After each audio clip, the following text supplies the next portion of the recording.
প্ৰতিনিশা 4:30 পৰা ৰাজ্যৰ বিভিন্ন চলচ্চিত্ৰ গৃহত ৰৈ ৰৈ বিনালে আৰম্ভ হৈছে আৰু ৰৈ ৰৈ বিনালেৰ প্ৰথম দিনাই জুবিন গাৰ্গৰ যি বলিষ্ঠ অভিনয় চাই জুবিন গাৰ্গ বিহীনভাৱে জুবিন গাৰ্গৰ শেষৰখন সিনেমা চাই আবেগিক হৈ পৰিল সকলো শোকত ভাগি পৰিল প্ৰতিগৰাকী দৰ্শক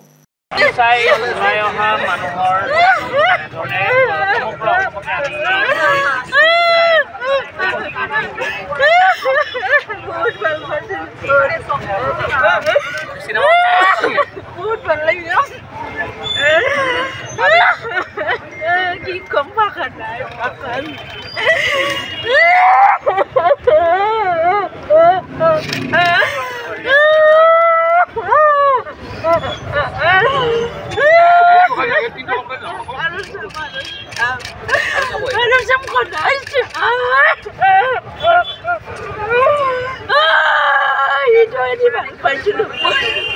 প্ৰাণেদি ভাল পাওঁ মই প্ৰাণেদি ভাল পাওঁ মোৰ বুকুত কিমান কি হৈ আছে মই নিজকে ক'ব নোৱাৰো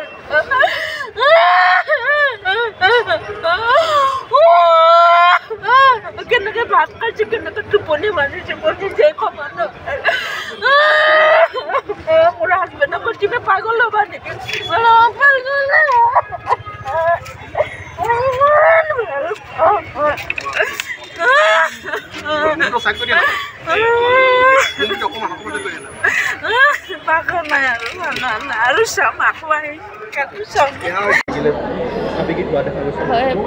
কেনেকুৱা লাগিল মানে কি ক'ম মানে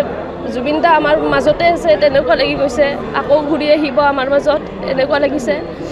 সকলোৱে আহক সকলোৱে দাদাৰ শেষ ফিল্মখন চাওক হয় ন্যায় পোৱা নাই ন্যায় দিয়ক জুবিন দাক আমাৰ জুবিন দা হয় তেওঁ ন্যায় পোৱাটো আমি বিচাৰোঁ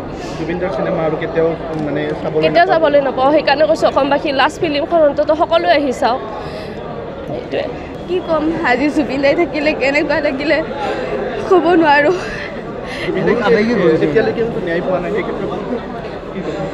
কিমান ক'ম আৰু চবেই সেয়ে কৈ আছে আজি আমাৰ নিজৰ লাজ লাগিছে জুবিন দাৰ কাৰণে জাষ্টিছ খুজি আছোঁ তেওঁ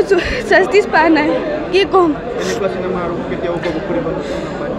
ভাষাই নাছে একো ক'ব নাই হাতত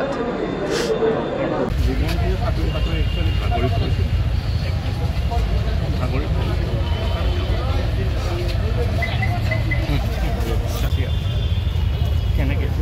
অসমৰ পৰিস্থিতি প্ৰথমৰ